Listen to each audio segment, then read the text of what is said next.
Bueno, arratsaldeon guztioi. Buenas tardes y gracias por acudir un mes más a la cita con la poesía. La cita de esta tarde, ya lo sabéis, cierra el curso 25-26 y más de 20 años de poesía en esta casa. Más de 20 años de escucha. Hoy, por fin, nos visita la poeta Ada Salas. Bienvenida, Ada. Gracias, muchas gracias. Bien, Ada viene desde Extremadura, igual que nuestra poeta invitada del mes pasado, Efi Cubero. Viene concretamente desde Cáceres, ciudad en la que nació y en la que reside actualmente. Bueno, dicho esto, ¿qué decir de Ada Salas que no hayáis encontrado ya en internet o en sus libros? Diré 2 o 3 cosas por si alguien la descubre esta tarde y después dejaré que sus propias palabras nos la muestren.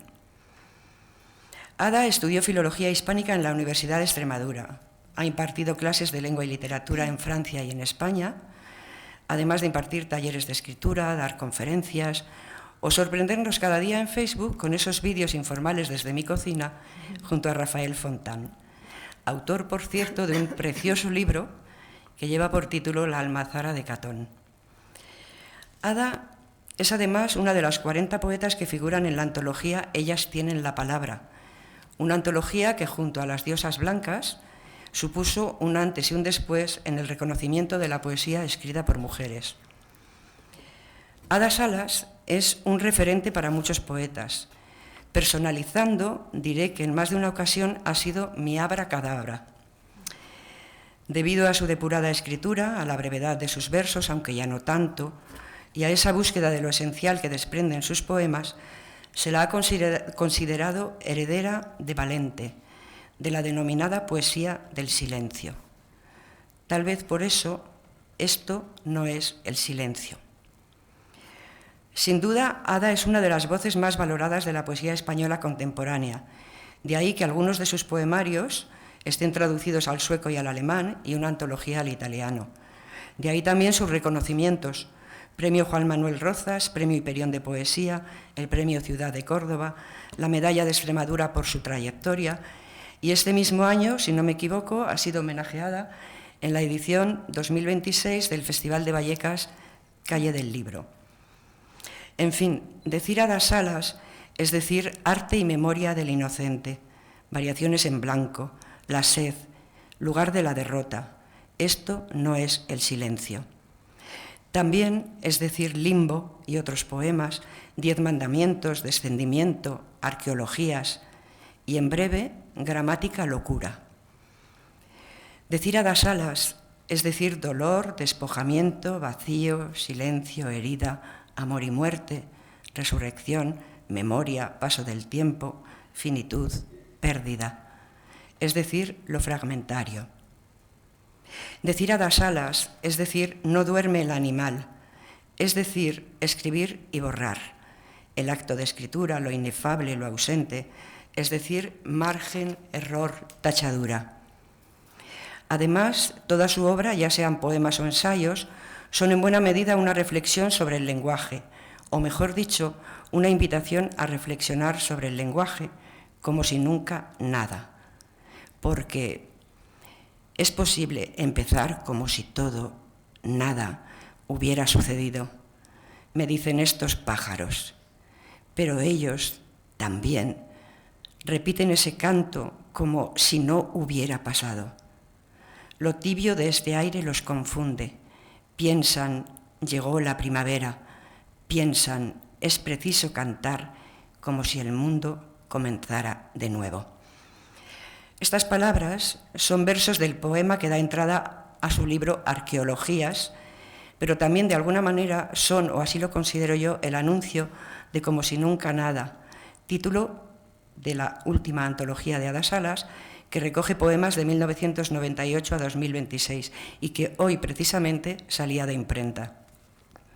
Un libro en el que una vez más podremos escuchar la voz de una poeta que, entre otras cosas, ha dicho que escribe para ser, que vive la escritura no como un decir, sino como un escuchar y dar cuenta de lo escuchado, que dice también que en la escritura el individuo se disuelve, que no escribe para cantar, sino para indagar, que escribir es intervenir en el lenguaje, que todo poema es una herida y que comprender un poema es matarlo. Tantas cosas. Una poeta que, pese a su trayectoria y reconocimientos, sigue manifestando su pudor, ese temblor frío a la hora de hablar de su poesía. Y es que, como ella misma sostiene, hay libros que se escriben sobre la carne misma. Cuando una escucha a Ada Salas, se abren multitud de interrogantes, pues salimos de la zona de confort y advertimos cuán inestable es el terreno que leemos, que escribimos, y también cuán excitante y maravilloso. En fin, yo hoy me siento muy feliz, podéis creerme, de tener la posibilidad de escuchar a Ada Salas tan cerquita y de ser puente entre ella y vosotros para que fluya su palabra. Ojalá podamos luego entablar un maravilloso diálogo, creo que la ocasión lo merece. Y en fin, no voy a decir nada más, simplemente que estoy encantada de poder decir que paso la palabra a Ada Salas y a los dos maravillosos palíndromos que constituyen su nombre. La palabra es tuya.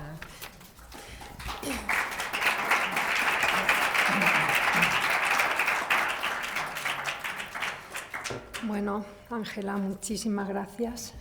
Muchísimas gracias. Gracias a todos ustedes por estar aquí. Gracias a la Diputación de Álava y gracias a Cita con la Poesía. Es un honor para mí estar aquí. Y una alegría también, es una ciudad que quiero mucho. Ya le he dicho a Ángela que tuve un novio de Vitoria hace ya muchos años y paseamos muy felices por aquí, por esta ciudad tan preciosísima. Estoy un poquito nerviosa porque llegaba tarde el tren desde Madrid, me he equivocado de estación, pensaba que salía de Atocha y salía de Chamartín, he corrido como una loca, pero aquí estamos. Bueno, pues vamos a entrar entonces en un tiempo más lento.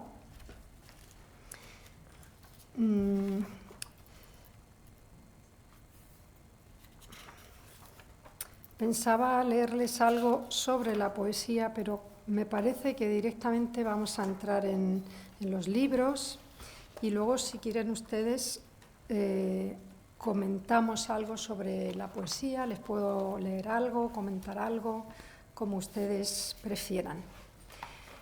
Vamos directamente entonces a los libros.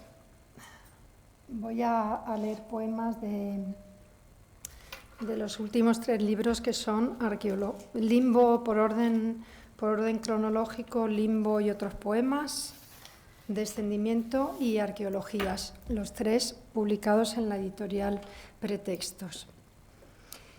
Voy a empezar por Arqueologías. Arqueologías es un libro que tiene 2 partes. La primera parte es dialoga de alguna manera con piezas arqueológicas que yo he ido viendo, sobre todo, claro, está en museos o en yacimientos. No sé muy bien por qué me atrae todo lo antiguo y todo lo viejo también. Yo siempre que estoy en algún sitio arqueológico pienso en la persona que cogió el cuenco o en la persona que rezó ante el idolillo o ante la diosa, o pienso en a quién pertenecen esos huesos que están en una especie, una sepultura o a veces al descubierto. Como siempre me pasa, y como les pasará a los que hay aquí que escriban también, a mí me pasa que nunca escribo desde un presupuesto, con una voluntad, desde quiero hacer un libro, en este caso, sobre el tema de la arqueología o las piezas arqueológicas. Empiezan a surgir poemas que después van tomando un cuerpo, un hilo de discurso. El primer poema se titula Yacimiento Necrópolis. Lo escribí a raíz de una visita a Cerdeña, que me parece una isla maravillosa con un mundo arqueológico fascinante, y fueron viniendo otros poemas. ¿Hablan de piezas arqueológicas? Pues no lo sé. Seguramente sí y seguramente no podría decirlo. pero evidentemente los títulos sí se corresponden con esas piezas y algunas surgen de ellas, ya verán ustedes más o menos claramente. Eso lo pongo en manos del lector o de la lectora o de quien escucha. La segunda parte se llama Kiwitas y es una parte que tiene relación con mi pasado, con mi infancia, con el mundo de mi tiempo, sobre todo infancia, adolescencia en Cáceres, y tampoco lo escribí diciendo, ay, voy a hacer una indagación en mi pasado. Sí me pasó que mientras escribía esos poemas, a partir o dialogando con piezas, surgían otros que yo no entendía por qué se metían esos textos ahí, y después me di cuenta de que a la vez que estaba entrando en el mundo de la arqueología propiamente dicha, estaba haciendo involuntariamente también excavaciones en mi propio territorio, en mi propia tierra, y estaba entrando en una arqueología de mi propia vida. Voy a empezar por esa segunda parte, que es una parte más autobiográfica, si eso puede decirse, y para ello les voy a poner primero un vídeo que ha hecho mi marido, el de vídeos informales desde mi cocina, Rafa, que es un genio también de la fotografía. Es un vídeo que él hizo paseando por un paraje que está al lado de la ciudad de Cáceres, también con una intención, digamos, reivindicativa, porque es un paraje en el que se va a hacer una mina de litio, con lo cual va a desaparecer, y está a 2 kilómetros de la ciudad. Es una de estas locuras contra las que es muy difícil luchar. Pues ponemos el vídeo. Sobre el vídeo aparece el poema introductorio de Arqueologías.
El primer poema que voy a leer se titula Tiempo. Tiene dos partes, dos movimientos. El primero me lleva a la que fue la casa familiar y a su jardín. El segundo es un poema más largo y se refiere a una experiencia que tiene también que ver con el primero. Seguro que ustedes han tenido muchas veces, han probado eso tan maravilloso, a lo mejor de niños, y después de tumbarse en el campo debajo de un árbol y mirar las ramas contra el cielo, que a mí me parece de una de las cosas más hermosas y de los momentos más sublimes que se pueden vivir. Este poema habla de un momento en el que ya hace pocos años estaba en esa misma situación y tuve una especie de experiencia, no sé cómo llamarla, pero el poema lo cuenta muy bien. Es como vivir tres tiempos en uno y el poema creo que lo dice mejor de lo que lo pueda decir yo. Hay una alusión al Antiguo Testamento, al pasaje de Moisés cuando atraviesa el Mar Rojo con el pueblo judío. Tiempo. 1. No conocer el nombre de los pájaros, pero reconocer en ellos a aquellos que anunciaban el verano. Exactamente ellos, la misma inexpresable soledad, la finísima hoja azul de la promesa, un pan de oro limpio sobre el cielo. Ese canto abre un túnel, estás exactamente allí, el níspero, la higuera, los rosales, su corona de luz, el lilo, las celindas, el jazmín, la minúscula flor del cinamomo. No conoces el nombre de los pájaros, te dicen, lo que esperabas fue. Aún esa profunda desesperación, aún esa belleza.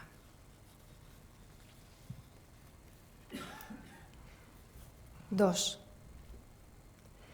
Se movían las ramas, se movían las sombras, tumbada boca arriba, feliz sobre la tierra abajo, las encinas. El olor de la hierba. Las traía la brisa, algunas flores blancas, amarillas, moradas, a veces en el plano de visión. Y el tiempo se hizo 3, mi cerebro. Cuánto me asombraba de niña la imagen de Moisés dividiendo las aguas. Pensaba en los cangrejos, los erizos, pensaba en tanta gente atravesando, tropezando sus pies. Pensaba aquellos muros a punto de cerrarse sobre sus cabezas. Pensaba en esos muros moviéndose de agua y en la ausencia del sol, el brillo de su carro fulgurando tan lejos.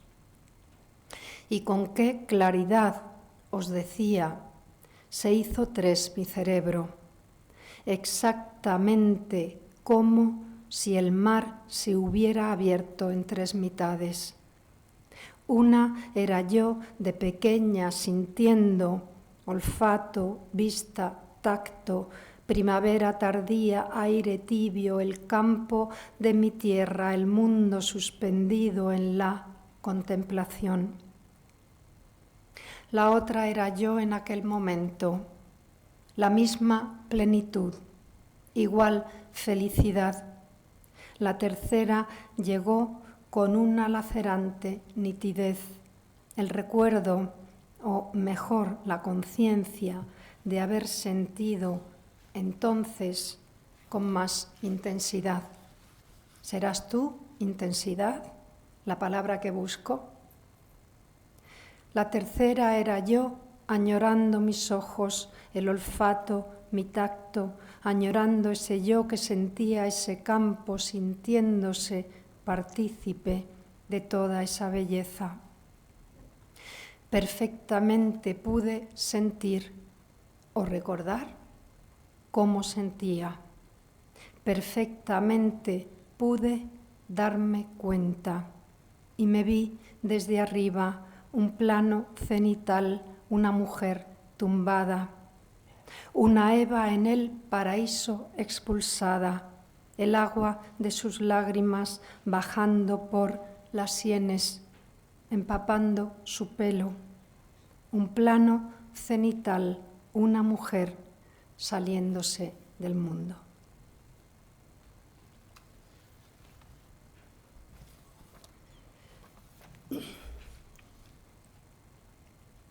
Este otro poema se titula Orión. Orión, en este caso, es mi padre, y dice así. Alguien sí se equivoca.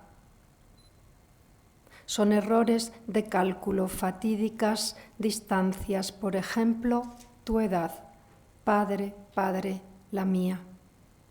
Una vida esperando en el paso de un valle al otro valle en la más deslumbrante inflexión del collado. A veces oigo pájaros.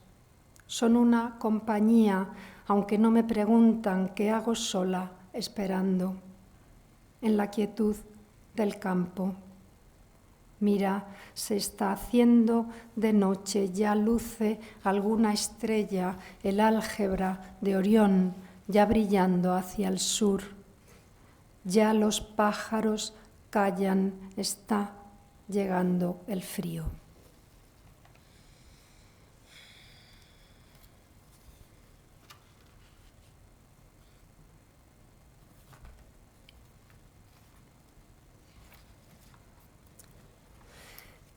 Este se lo he traído por traerles un poco de Extremadura. Se titula Flauta. El valle está desierto. En una lenta ráfaga el vuelo de algún buitre, la soberbia del sol. Pero escucha, oye cómo crepitan esas ramas, las encinas, sus ramas, el brillo de su verde y cobre que puedes masticar. Las piedras, el perfil de la montaña, cómo se resquebrajan. Hay un coro secreto en la jara ya seca, dice, no soy la muerte, no nunca todavía me verás florecer. Cuando todo descansa, reposan el autillo, el ciervo, el jabalí, suena tu melodía. Hermosa, tosca flauta, no dejas de sonar.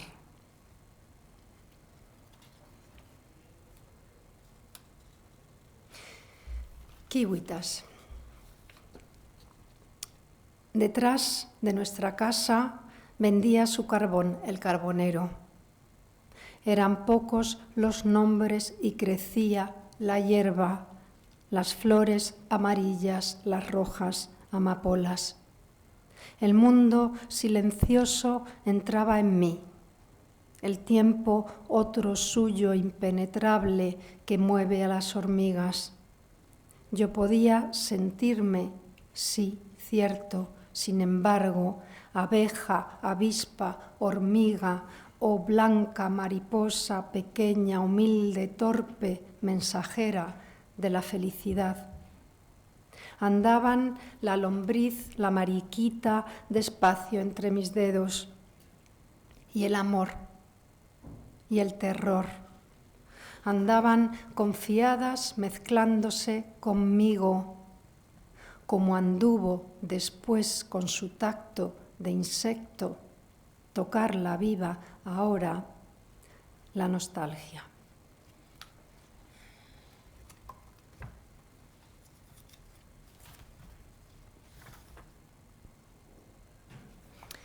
Este poema se titula Moras y tiene dos partes.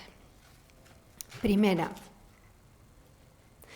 perfección del amor, palabras que se unen, ya no se sabe cómo, gravitando. Perfección del amor, el camino llevaba muy lejos, el cuerpo enmarañado de las zarzas, donde se quisiera caer. Ese blanco agujero del sol, la música de Apolo haciéndose naranja y luego casi negra al hundirse en el agua. La promesa del monte allá lejos. Y ha llegado septiembre y están aquí maduras. Son dulces en la boca, tan fácil se desprenden las espinas apenas si te rozan. 2.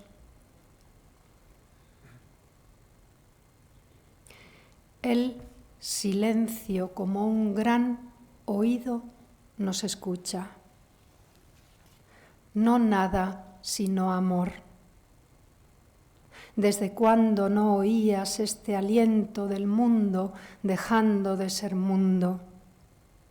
Los pájaros parados en el aire, colgados en el aire a punto de cantar. Su canto como un carbunclo de calor suspendido en la tarde a punto de emitirse, a punto de ser tiempo, pero no. Tú quédate ahí, oro quieto del día, perla azul de la noche, canta tu canción de silencio. Sé sí, sé no, sé todo. Sí, lo haces, no sabía que esto era posible, no sabía que eres la única verdad, así que yo te rezo.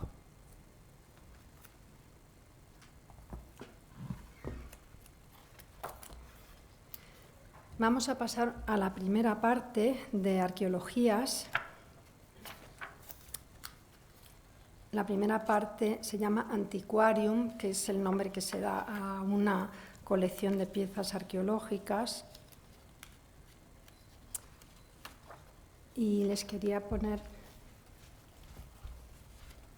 solo una de las piezas, que es la primera.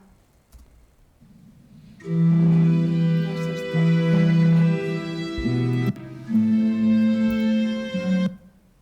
Tampoco es esto.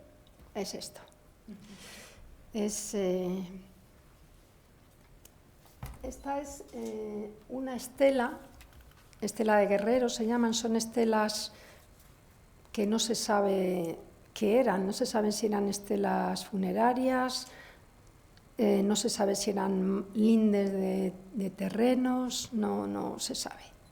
Es la pieza que abre la Edad de Bronce en el Museo Arqueológico de Madrid y se encontró cerca de un pueblo donde ahora tengo una casina y que conocen Esther e Isabel, que se llama Cabañas del Castillo.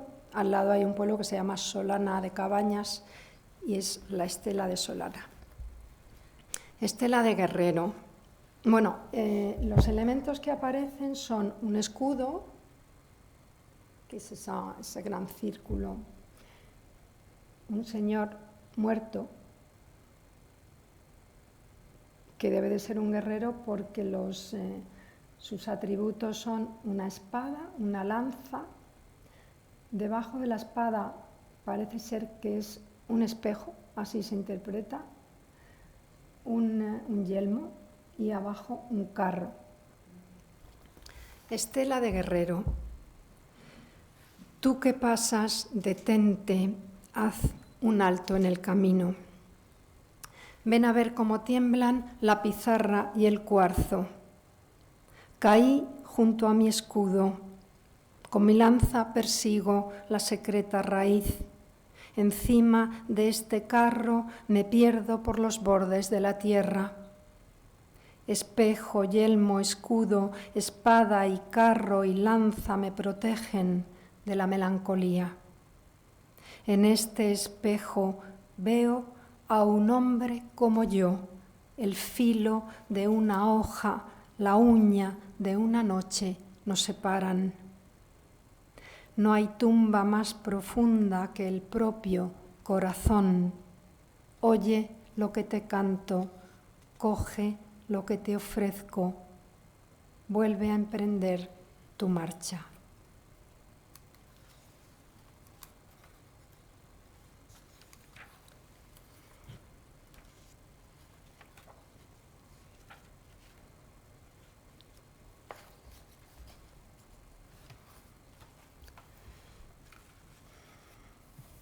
Este se titula Danzantes. El motivo es supongo que unas ménades que aparecen en una metopa en el templo de Paestum, que a lo mejor alguno de ustedes conocen, cerca de Salerno. Lleva una cita de Propercio que dice: «Manes de Calímaco, sombra sagrada de Filetas, dejadme, os lo ruego, entrar en vuestro bosque». Vosotras que danzáis con los ojos cerrados, no perdéis el compás. ¿Quién os guía en lo oscuro del bosque? En la noche del tiempo, ¿qué música os suspende? Dejad que os acompañe dentro. Quiero escuchar el relato del mundo en el centro danzante de vuestro corazón.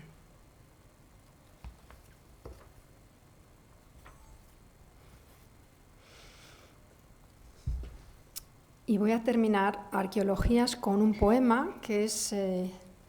no, van a ser dos. Sí, creo que van a ser este y el poema, el último de esta parte. Este poema se titula Granada, fresco, y efectivamente en una tumba, que es la tumba del Tuffatore, que es muy famosa, no sé si tienen la imagen,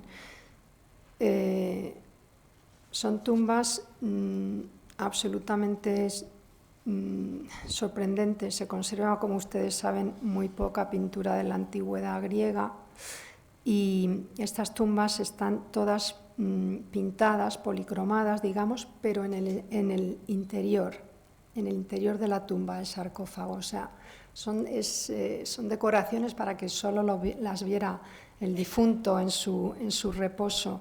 En muchas de esas tumbas aparecen granadas pintadas, y con una de ellas, o de una de ellas, habla este poema. Granada, fresco. Con la sangre del Dios, tu cuerpo en estos muros. La limpia matemática de un cielo mineral. Tu corona que siembra. El rumor habitable de tu respiración. Una celda de luz. Si velas junto a mí, ya no me siento sola. En tu caleidoscopio, la ley del corazón, la más secreta faz de lo sagrado.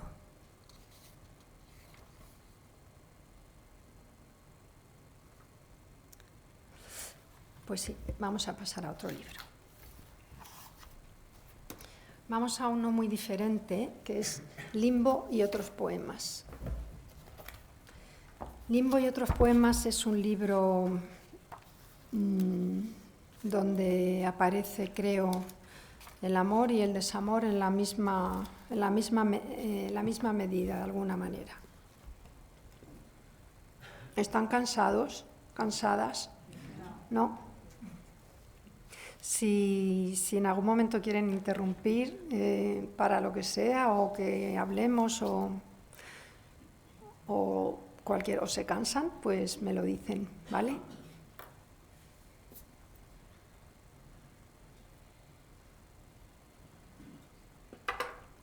Limbo y otros poemas. Este poema lleva una cita de Ted Hughes que dice: él la amaba y ella lo amaba.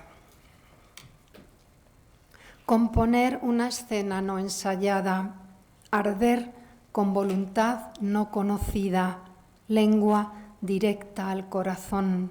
Alguien observa pero nada ve, todo sucede más adentro en la sombra.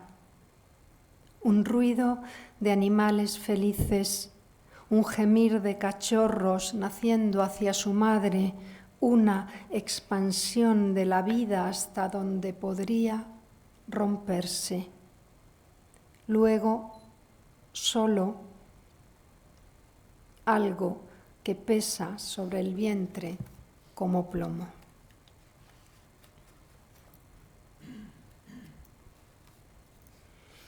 Este otro lleva una cita, es una entrada del diccionario de la RAE, la entrada de la palabra lucha, que dice así: lucha, del latín lucta, pelea entre dos en que, abrazándose uno a otro, procura cada cual dar con el contrario en tierra. Así que era la lucha. Dos cuerpos abrazados, los dos, sobre la tierra. No habrá reparación, no habrá sutura para la misma herida. La herida es una solamente, debe entenderse bien este matiz, y larga como un río que une esos dos cuerpos caídos sobre tierra.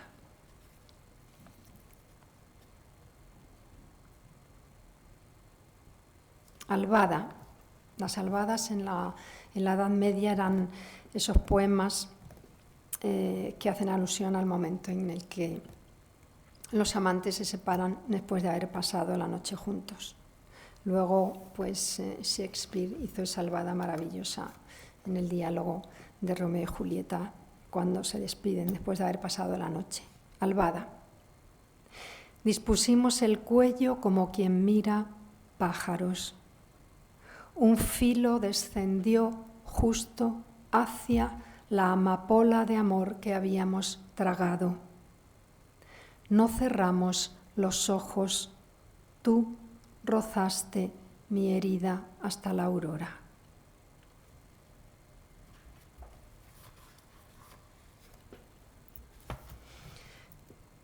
Este es un poema, creo que es un poema un poco diferente. Como casi siempre, a ver, yo escribo entre otras cosas porque no sé lo que voy a escribir y luego me fascina que las cosas se escriban y me fascina cómo de alguna manera los poemas dicen algo que yo no sabía que tenía necesidad de decir y casi siempre hablan en un lenguaje por lo menos doble y luego como lectora digo, era esto. Generalmente lo que sale es una revelación que me descubre cosas sobre la vida, sobre el mundo y también sobre mí misma. En este caso, el poema reproduce de alguna forma una escena que yo había visto en el cole, a la salida del cole de mi hija, que había ido a esperarla, y en la acera apareció un perro corriendo, su dueño aparentemente venía detrás de él, pero no sé si venía o no venía, y yo me asusté porque al lado de la acera hay una calle con muchísimo tránsito de coches muy rápidos que van a la M30. Entonces yo escribí esto y al cabo del tiempo me di cuenta de que no, el poema nunca habla solo de una sola cosa. Generalmente habla por lo menos de dos y muchas veces se encierra una alegoría de la que una, como digo, no es consciente. Descubrí que este poema me estaba descubriendo algo sobre algo que a mí me pasaba que tenía que ver con una ruptura amorosa en ese momento. Lleva una cita que es el último verso de uno de los sonetos de Lope de Vega a Elena de Osorio, a la que trata en los sonetos como un manso es un corderito. Y en ese poema, en esos sonetos aparece a menudo la imagen de, bueno, él sería un pastor humilde y hay un pastor de alguna forma más poderoso, que eso aparece también en las selvas de Garcilaso, que le roba el corderito al que es más humilde. En este caso, ese pastor más humilde sería un trasunto de Lope de Vega, el otro es el que se llevó a Elena Osorio, y al parecer a los corderos les gusta mucho la sal. El último verso dice que aún tienen sal las manos de su dueño. Es un soneto maravilloso que empieza: suelta mi manso mayoral extraño, pues otro tienes de su igual valía. Dice, deja el corderito que vuelva a mí, que aún tienen sal las manos de su dueño. Un hombre corre tras su perro. Corre, pero no lo persigue. Corre como a cámara lenta, algo así como si corriera marcha atrás. Y llama insistente a su perro, llama como si el nombre de su perro fuera: querido perro para compasión. Quien ve la escena mira y se pregunta: ¿de qué huye ese perro? ¿O era la pregunta: ¿de qué huye ese hombre? ¿Por qué el paso de ese hombre no deja de frenarse? ¿Por qué su amor no aumenta su zancada? ¿Por qué se detiene por fin sobre la acera? ¿Por qué no agarra ya a ese perro que gira entre la muerte?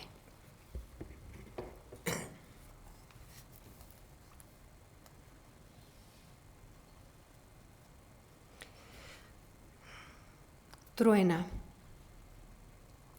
Están abriéndose los cráneos de los dioses. Llueve como si el agua fuera a rebañar las obras en el plato del mundo. Una mujer camina bajo el agua y el agua no la borra. No la ahoga tampoco. No lo comprendo, cómo sin aparente esfuerzo bajo este cielo cayéndose persiste en lo que, sin apenas dudar, llamaría existencia.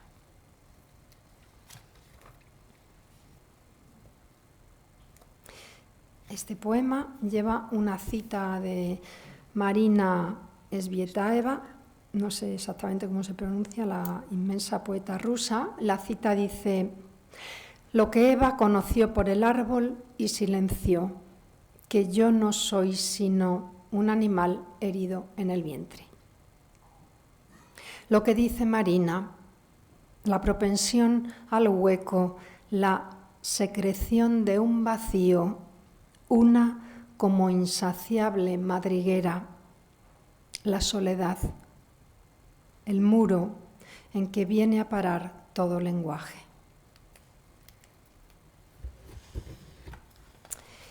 Y terminamos Limbo con una serie que se titula Estelar, sobre las estrellas, que tiene 5 partes. No son muy largas ninguna. Lleva una cita de Pessoa que dice: oh vastos cielos iguales y abiertos, y otra cita que es de Corneille y que utiliza el pintor maravilloso Kiefer o Kiefer, no sé tampoco cómo se pronuncia. Están ahora con un documental sobre su obra, que dice: esta oscura claridad que cae de las estrellas. Hay un gran cuadro suyo que lo titula así: Estelar. 1. La luz entrecortada en los agujeros de la noche. Ese grito y su urgencia, sus piedras que se parten como esquirlas de frío sobre el estúpido rostro de la tierra. Y queremos oír, pero oímos tan solo cómo estalla su mudo golpear en la fragua del tiempo.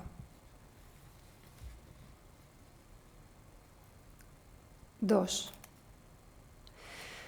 No hallaremos descanso en estas amapolas, en su desdén blanquísimo, en su danza de cícladas en torno de qué centro. Sobre nosotros cae como un rocío indescifrable la sal de su veneno, y hemos olvidado cómo cerrar los ojos, y no sabemos si es de indulto o de muerte esa doble piedad.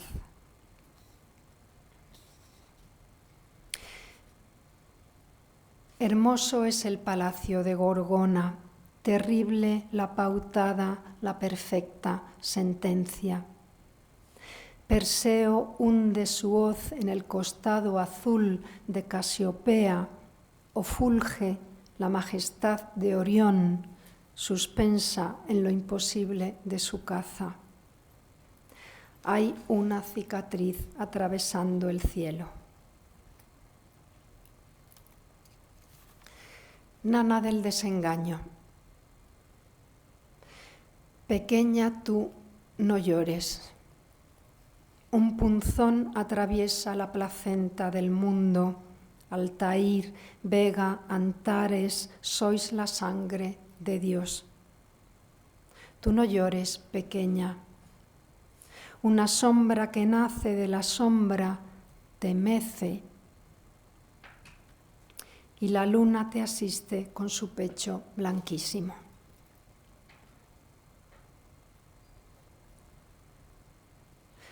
Hoy beben en la charca de mi sangre. Qué extraña la quietud de las estrellas.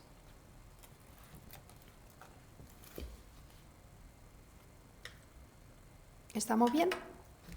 ¿Sí? ¿Cuánto tiempo llevamos? ¿Cuánto tiempo llevamos? Bueno, son menos 5 ahora, o sea, 10 minutitos más. Vale.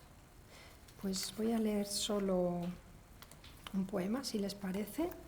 Perdona, una pregunta. Este último que leíste, ¿de qué libro es? El de la charca. De Limbo. Limbo y otros poemas. Está ahí, está atrás. Sí. ¿Te puedo pedir que vuelvas a leer el último pedacito que leíste? El último fragmento. Sí, por vale, favor. claro. Perdón, ¿eh? No, para nada, sí, de eso dice solo: hoy beben en la charca de mi sangre, qué extraña la quietud de las estrellas. Solo eso. Gracias. A ti. Vamos a terminar con Van der Weyden o Van der Weyden, el impresionante pintor flamenco. Este cuadro lo conocerán todos ustedes, por supuesto, es una de las joyas del Prado. Cuando se entra en el museo a la izquierda, en la primera sala de los pintores flamencos, es un cuadro muy grande que es imposible olvidar. Bueno, pues tampoco sé muy bien por qué escribí un libro que se titula Descendimiento. En este caso fue el título lo que apareció en mi cabeza e inmediatamente supe que algo iba a pasar, algo tenía que pasar con esa palabra. Esa palabra me llevó a este cuadro. Tengo un libro del Prado en casa y lo abrí por la reproducción de este cuadro, desde 1435, se supone. Y luego pues fui muchas veces al Prado. Yo supongo que había algo que tenía que salir y el cuadro vino en mi ayuda, me ayudó a sacar la cosa.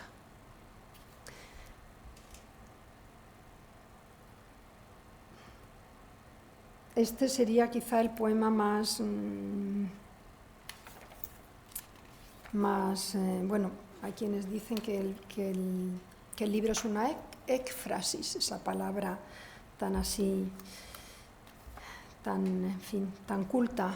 Una ekphrasis sería, como muchos sabrán, un texto literario que digamos que explica una obra generalmente de las artes plásticas. El poema dice así: miras lo que pintó el maestro. Pintó la diagonal, el rayo del dolor.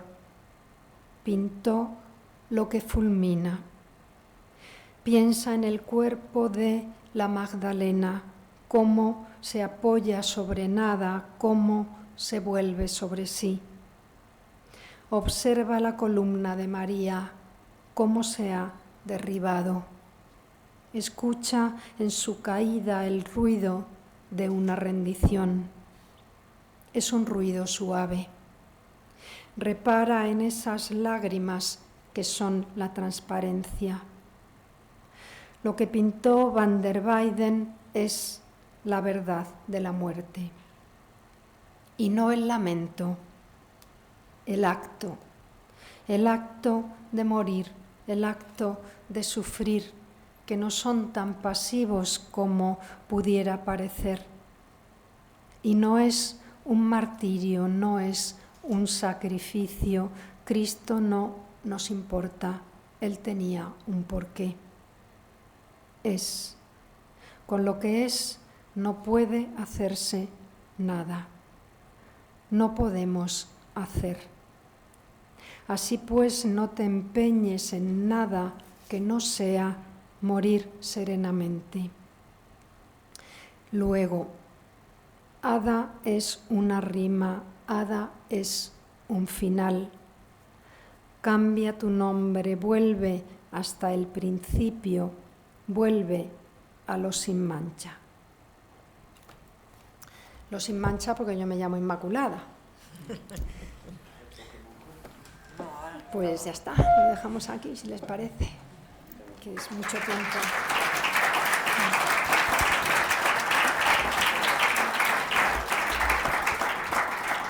Muchas gracias, muchísimas gracias, qué mal lo he pasado. Bueno, igual no lo dejamos aquí, vamos a pedir a Urchi que dé la luz y igual es el momento de si queréis intervenir para preguntas o para decir cómo os habéis sentido en la escucha, lo que vosotros y vosotras queráis. ¿Ha sido muy largo? ¿No?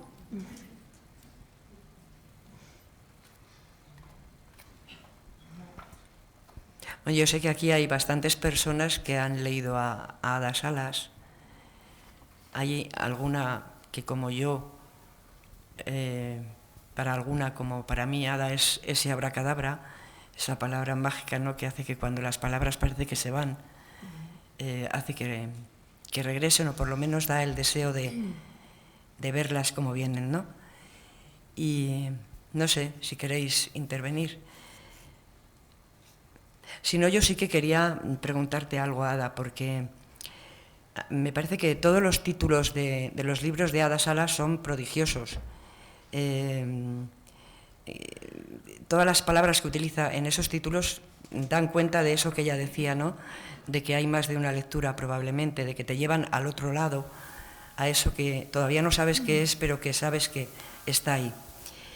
Pero hay algo, sobre todo en tus ensayos, que se repite. Bueno, para mí hay un libro que es totalmente importante, y muchas de las personas que estáis aquí probablemente me habéis preguntado alguna vez: ¿qué libro puedo leer para no sé qué? Y digo, Escribir y borrar, de Ada Salas. Porque borrar, tachar, cuesta mucho cuando se escribe, sobre todo cuando se empieza a escribir. Parece que hay que conservarlo todo, ¿no? Entonces es verdad que en tus libros aparece mucho esa idea de borrar, de tachar, pero también la idea del error. ¿Podrías un poco contarnos todo esto, desarrollarlo un poquito? Pues mira, la primera palabra que se me viene a la cabeza es una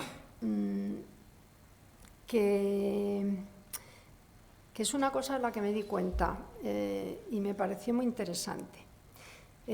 Yo creo que todas empezamos, igual que todo en la vida, aprendemos a hablar, a andar, a todo, ¿no?, por imitación. Yo creo que cuando se empieza a escribir, se empieza a escribir por imitación. O sea, todos queremos escribir como el poeta o la poeta que nos ha fascinado, consciente o inconscientemente. Evidentemente lo que leemos marca probablemente lo que va a ser, lo que leemos en esos años primeros, marca lo que va a ser el tiempo que venga después, si es que viene de escritura, ¿no? Y yo me di cuenta de que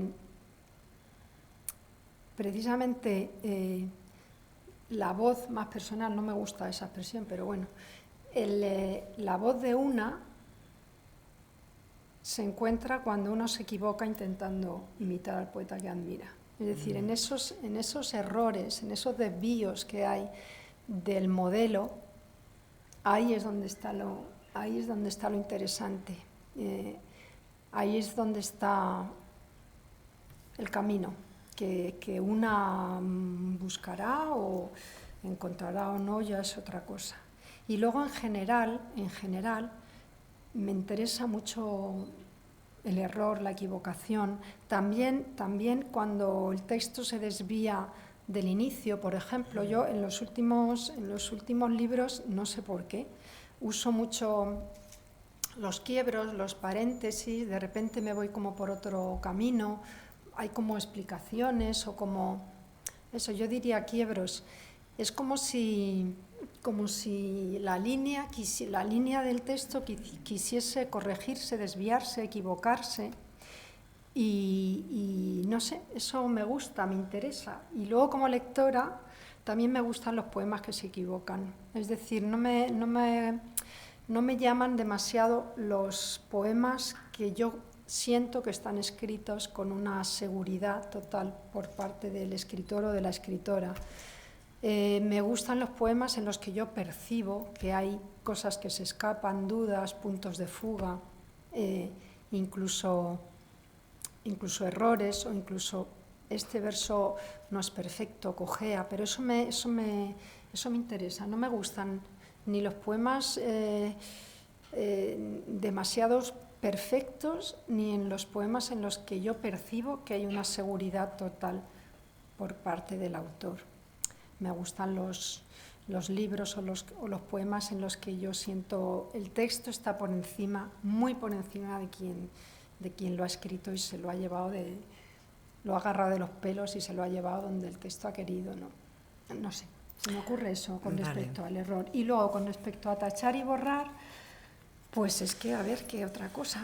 La poesía es el esqueleto puro, moldado del lenguaje, entonces hay que quitar toda la carne que sobra para poder llegar a la médula de la cosa. Yo creo que un poema tiene siempre un lenguaje medular, central, y para que eso suceda, pues eso, hay que quitar, depurar, tachar. No es fácil, ¿eh? No es fácil. Que uno le coge cariño a lo que escribe estúpidamente. Y entonces siempre aquí algunas personas que hemos trabajado juntas en esto de la escritura, pues yo creo que hay que ser despiadada con una misma, despiadada con el texto, y hay que escuchar, distinguir las voces de los ecos, como decía Machado, ¿no? Sacar del poema lo que son ecos y dejar lo que es la voz del texto. Eso para mí es un desideratum. Otra cosa es que lo consiga o se consiga. Pero yo no sé cómo leen ustedes, pero yo leo con un lápiz. No puedo leer sin lápiz. Entonces, yo creo que cuando leemos, yo leo para, entre otras cosas, subrayar y a veces tacho. Sí. Pero con una osadía, porque tacho versos de grandísimos poetas, con todos mis ovarios. Escribo como, ya debe de ser una deformación, escribo como ignorando lo que no me interesa del texto, o digo, este verso no es estrictamente necesario, ¿no? Y luego, pues como siempre, pues a lo mejor de un poema nos quedamos con un verso, que eso ya como lectores, eso ya es una joya, eso es un regalo, ¿no? O de un poeta nos podemos quedar con un poema, o no sé, cosas así. Luego hay algo, os doy paso ahora mismo, hay algo que en algún sitio has dicho y que tal vez tenga que ver, porque yo no sé hasta qué punto la pintura, por ejemplo, influye en tu manera de abordar la escritura o en como acicate para escribir, además de descendimiento. Pero es que además te he oído decir en algún momento que tú no escribes en libretitas como todo el mundo, ni en cuadernos. Ella escribe en DIN A3. Además apaisado, ¿no? Quiero decir que es como si escribieras ya con el cuadro delante, ¿no? Como si necesitaras esa visión. Pues la verdad es que lo empecé a hacer en un momento dado y me siento muy cómoda con el papel así grande.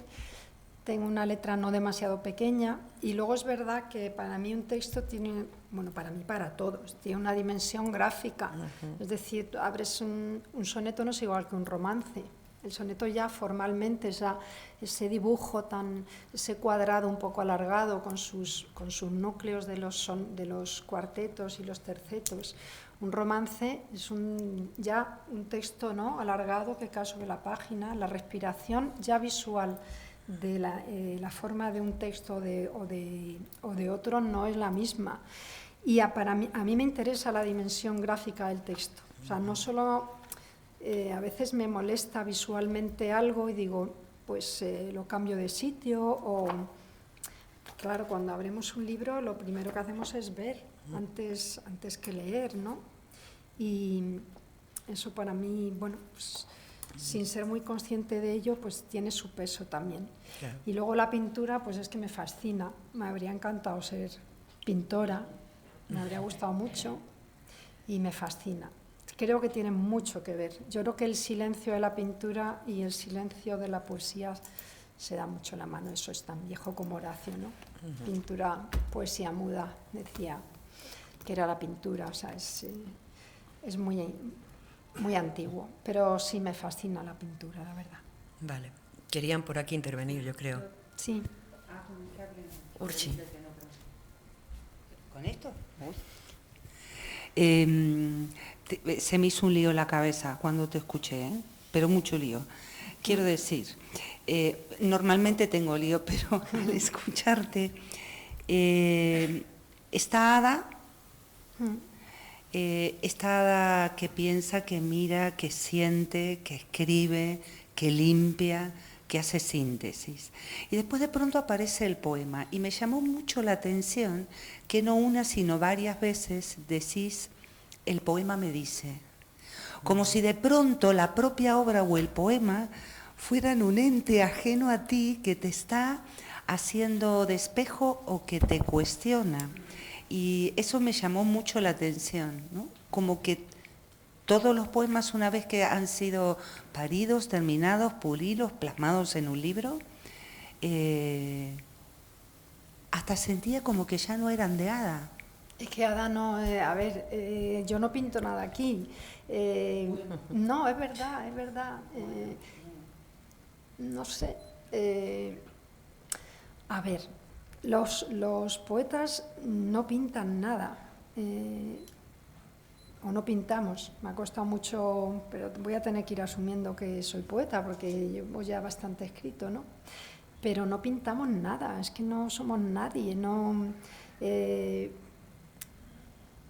por muchas razones, pero vamos, la más clara es que cuando leemos, el poeta no está ahí, ¿no? No, la cosa que hay es un libro y un lector.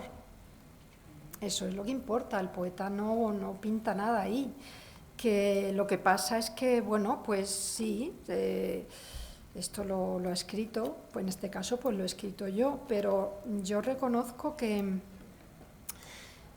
es algo, bueno, pueden pensar que es una especie de locura, pero todo arte tiene un ingrediente de mucho peso que tiene que ver con la locura, o por lo menos tiene que ver con la no cordura, de alguna forma. Pero yo cuando escribo entro en un territorio que no es el que piso ahora. O sea, yo no voy a otro lugar y hablo de otra manera y con un lenguaje que no conozco. Y luego esa puertecita pues la tengo que cerrar, porque si no me pasarían cosas por la calle, me atropellarían los coches o cosas así. Es un territorio extraño y maravilloso y vertiginoso, en el que entra el lector. Cada uno tiene su experiencia de escritura, cada poeta es un mundo, casi todos me admiran por una u otra razón, pero bueno, mi manera de vivirlo es esa.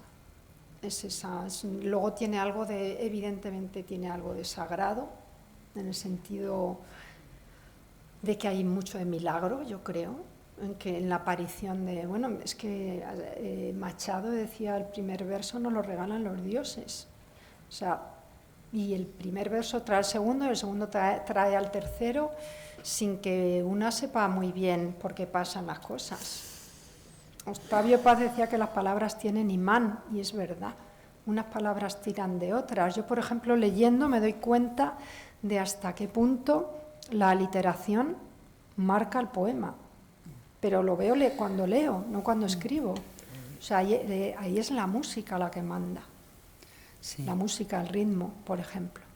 Y la música y el ritmo te hacen decir cosas que tú a lo mejor no quieres decir o no sabes qué vas a decir, pero esas palabras quieren decirse por la música que llevan. Es que te escucho y se me siguen amontonando cosas en la cabeza. El poeta como un lugar de paso. Total. Claro. Total. A ver, esto yo comprendo que tiene algo de, yo qué sé, de esotérico, pero es que me da igual ya, a estas alturas, a esta edad me da igual ya. Sí, hombre, no me voy a poner como Rubén Darío de que esto del el poeta para rayos de los dioses, porque no es eso, ¿no? Pero vamos, ya Platón en Helión, que es un texto maravilloso sobre la poesía, pues sí, habla de que los dioses hablan a través de la boca de los poetas.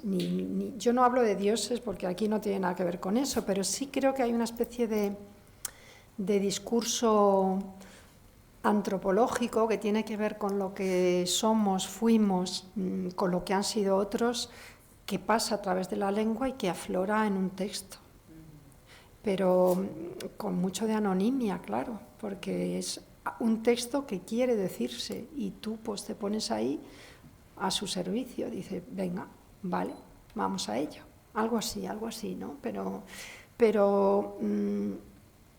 es muy raro y menos mal que es raro, ¿no? Es una cosa rara. De bueno, nada a ti. Ay, perdón. A ti. No. No sé si alguien más quiere intervenir. ¿Sí? Espera, primero ella y luego tú. Hola. Dale.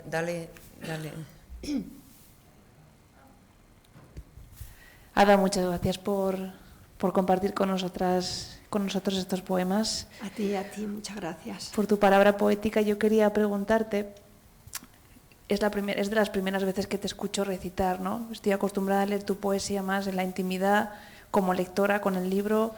Entonces me surge la duda, al escucharte, ese ritmo de los versos que van brotando como una letanía, ¿no? Uno detrás de otro de forma tan fluida, si cuando escribes estás pensando más en la composición para leerla en voz alta, para paladear esas palabras, o más para una lectura en silencio. Es que para mí no son diferentes, ¿sabes? O sea, yo hago a veces cosas como, por ejemplo, o sea, tengo versos que son una preposición o un determinante solo, ¿no? Por ejemplo, no sé, por aquí ha salido... Tenías uno ahí. Pero nadie te dijo qué, ¿no? Una conjunción ahí suelta. La lógica tan solo pertenece al reino de lo abstracto que, por mucho que resulte suculento el olor de ese cadáver, por ejemplo, ¿no? Es extraño, yo tampoco decido escribir así, pero ese escanciado en el texto escrito está directamente relacionado con el libro del poema. Con el ritmo, del poema. Es decir, yo leo como está escrito. ¿Y por qué está escrito así? ¿Por qué están los versos cortados? Porque necesito que tengan ese ritmo. ¿Y por qué necesito que tengan ese ritmo? Porque en estos últimos libros hay algo así como que tiene que ver como con la angustia, como con cierta angustia. Y cuando estamos angustiados no respiramos con suavidad ni rítmicamente, hay como una especie de interrupción o pequeños ahogos en la respiración, ¿no? Y entonces los poemas, como siempre yo me he dado cuenta después, empiezan a romperse así por eso, porque su forma está muy íntimamente relacionada con, vamos a llamarlo su fondo, ¿no? Y yo soy profe de literatura de instituto y para mí la pausa versal es, ya lo he dicho muchas veces, es sagrada. O sea, yo no soporto que se lea un poema como si fuera prosa. Acabáramos. O sea, no. Son dos cosas diferentes y entonces la pausa versal, por brevísima que sea una centésima de segundo, lo que sea, un poeta no pasa de un verso a otro por capricho. Un encabalgamiento, no se hace un encabalgamiento porque sí. Tiene un peso muy fuerte, un encabalgamiento condiciona el sentido del texto. El ritmo del endecasílabo no es igual que el del eneasílabo o el hectasílabo o el dodecasílabo o lo que sea. Incluso un romance que es tan seguido, tan corrido, que parece... En un romance incluso yo exijo a mis alumnos, que soy muy exigente, que hagan una pequeña pausa entre verso y verso. Me parece que la poesía se lo merece, me parece que tiene sentido el verso y que si no, pues podemos escribir poemas en prosa, por supuesto, cómo no, pero hay que ser respetuoso con la manera de escribir que tiene un poeta, ¿no? Me parece. Luego comprendo que es una escritura antisintáctica y agramatical, porque se desbarata la sintaxis del texto así, ¿no? Pero es que el lenguaje de la poesía no es el mismo que el lenguaje que usamos cuando hablamos, entonces, bueno, marca su diferencia, sí, no sé. Sí. Parodio mis propios versos, puede ser, por ejemplo. Puede ser, no sé, a lo mejor. Una parodia es una cosa muy seria. Puede ser, claro que sí. Tú querías intervenir, ¿verdad?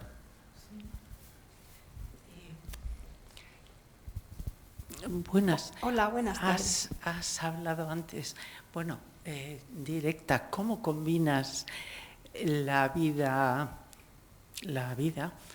y la poesía? ¿Cómo son los tiempos? ¿Cuándo las separas? ¿Cuándo pasas de un lado a otro para que no te atropelle un coche? Ya, pues a ver, yo en la vida soy un desastre, soy muy despistada, soy de todo, pero soy muy disciplinada a la hora de escribir, mucho. No tengo la suerte que tienen otras compañeras u otros compañeros que van con una libretita o lo que sea y les asaltan los versos por la calle No, yo me siento a escribir. ¿Cuándo me siento a escribir? Pues es una cosa muy curiosa porque normalmente se va cumpliendo como que acabo un libro y pasan como 3 años, más o menos. No puedo entender por qué. Pasan como 3 años en los que yo digo, bueno, esto se ha acabado. Nunca va a volver a suceder, jamás. Con cierto vértigo porque eso sea así. Y en un momento dado, pues... estoy pues trabajando, leyendo, porque leer, claro, forma parte un poco de... Y aparece un texto. y aparece un texto con algo diferente al libro anterior y bueno, con un poco de suerte pues entro en un ciclo de escritura y durante ese ciclo pues me ato a la silla durante unas horas o durante un tiempo en el que tengo que convivir con lo demás, claro. Pero es un espacio diferente que se cierra cuando cierro la puerta del estudio o cuando me levanto de la mesa en la que estoy. No sé, es un poco así. Tampoco tiene... O sea, das las dos, te levantas de la mesa y te vas a poner lentejas. Si estoy escribiendo, no pongo lentejas. Pero, a ver, cuando estoy ahí escribiendo un poema, no hay otra cosa. Es que todo lo demás desaparece. Y luego, pues, el punto y final, pues, ya puedo hacer otras cosas, ¿no? Ya está. Ya está hecho, ya... Pero, vamos, es muy raro. Yo no sé... yo no sé muy bien lo que pasa, pero es verdad que lo tengo muy separado, muy separado. El libro que va a salir es un libro diferente porque no está escrito, yo siempre escribo en una mesa, la mesa de la cocina generalmente. Está escrito durante los últimos 3 años. Mi madre ha estado en una residencia para ancianos así muy ultra dependientes, estaba muy malita, y ese libro se ha escrito cuando yo estaba con ella, pero fíjate, es la primera vez que se han escrito muchos poemas en mi cabeza, no en el papel, en la cabeza, y luego los escribía en casa, ¿no? Yo creo que es la primera vez que me ha pasado eso. Pero hay tantas maneras de escribir como poetas, la verdad. Por ejemplo, yo escuché a Claudio Rodríguez, que él escribía caminando, que jamás escribía sentado. Y también escribía en la cabeza, ¿no? Y que para él no podía escribir parado, porque era el ritmo de los pasos el que iba sacando los versos. Y yo, por ejemplo, he corregido mucho, he depurado mucho los textos nadando. Yo me gusta nadar y hubo unos años en los que no trabajé, digamos, asalariada. Y yo escribía por la mañana y luego me iba a nadar y nadando el texto o se ponía en pie o se caía o salían unos versos y se quedaban otros. Era una cosa muy... Está bien, corregir nadando está bien. Sí, será que el agua se lleva lo que sobra a lo mejor. Bueno, no sé si alguien más quiere intervenir, ¿sí? Un poco las emociones que tanto por ciento, ¿cómo las integras? ¿Qué es eso? ¿Qué es eso?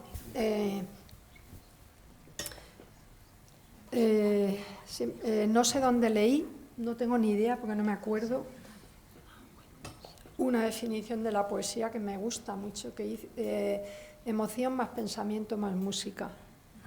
Eso sería una ecuación, ¿no? Yo creo que son los 3 elementos. Pues la emoción, pues yo qué sé. Yo como lectora, los poemas que me interesan evidentemente son los que me emocionan. Puede haber muchos tipos de emoción, puede haber una emoción, digamos, puramente estética, a veces es una emoción intelectual porque me fascina cómo está construido el texto o el nivel de inteligencia poética que yo percibo como lectura en lo que está hecho. Y luego hay otro tipo de emoción que se produce cuando un texto dice una emoción que tú sientes pero tú no eres capaz de expresar. Ese momento, Eliot hablaba de eso. Eliot decía, los poetas son los que nos dicen lo que nos pasan y nosotros no somos capaces de decir, ¿no? Ese momento de revelación, de fusión en la emoción, son momentos en los que generalmente hay un verso que toca el centro de una emoción del lector. Pues como lectora para mí tienen un valor enorme, ¿no? Y yo creo, sobre todo es que me doy cuenta cuando los leo en público, me doy cuenta de que hay una carga emocional muy fuerte en mis textos, por lo menos cuando los leo, cuando los leo en público más que cuando los leo yo sola o incluso al escribirlos. Hay poemas, por ejemplo, Orión, ese poema que he leído a mi padre. La vida es muy rara, mi padre murió en el año 90 y yo me di cuenta de cuánto adoraba a mi padre cuando salieron poemas sobre él 20 años después. Y le agradezco a esos poemas haber descubierto verdades de mi relación con mi padre que yo no conocía. Estaban ahí y los poemas... a ese tipo de revelación me refería, ¿no? Cuando un poema te descubre algo que... Y lo que hay en esos textos, evidentemente, es muchísima emoción. Emociones que están donde, vete tú a saber en qué parte de atrás o en qué doblez del corazón, y aparecen, ¿no? Qué maravillosas son las palabras que nos salvan de emociones que nos ahogan o en fin, también nos dan también emociones de felicidad, ¿no? Como en ese poema de Tiempo. No sé si te he contestado. Sí. Vale. Bueno, ¿alguien más? Es el momento, sí.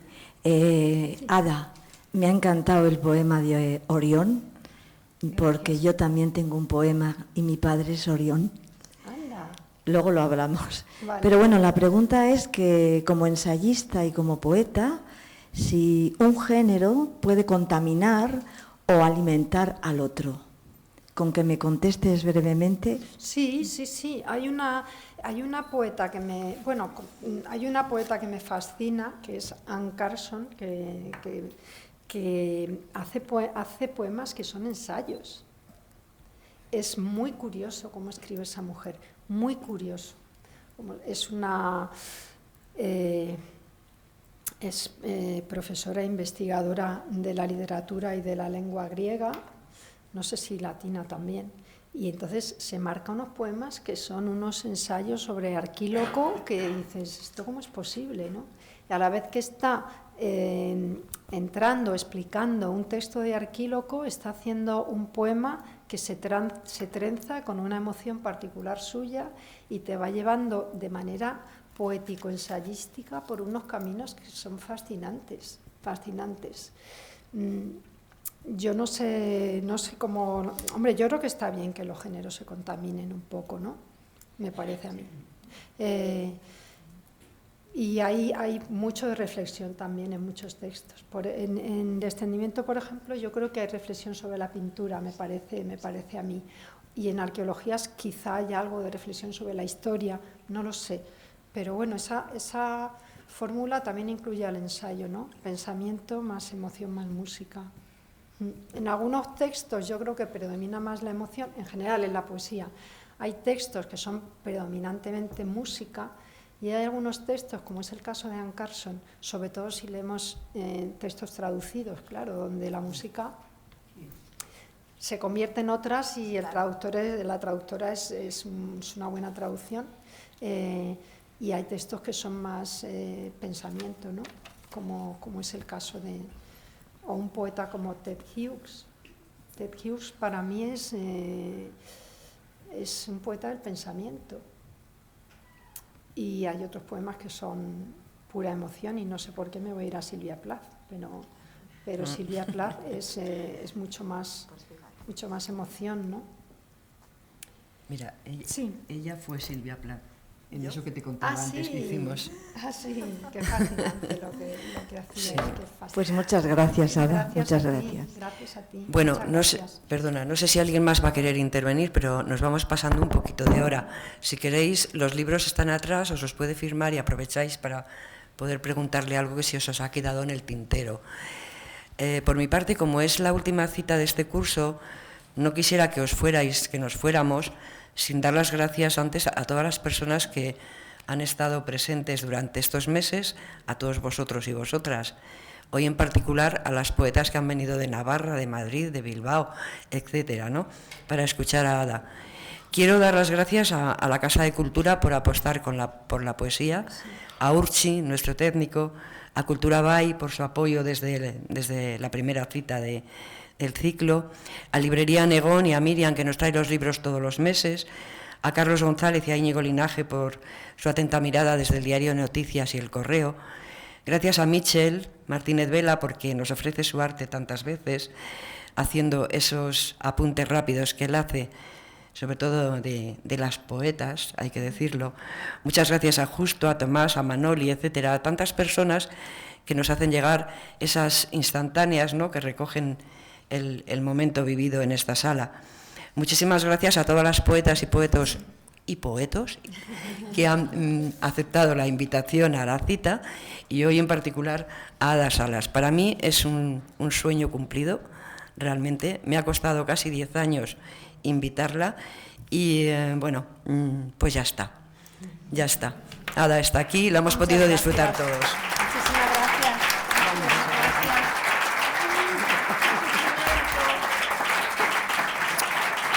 Muchísimas gracias. Gracias.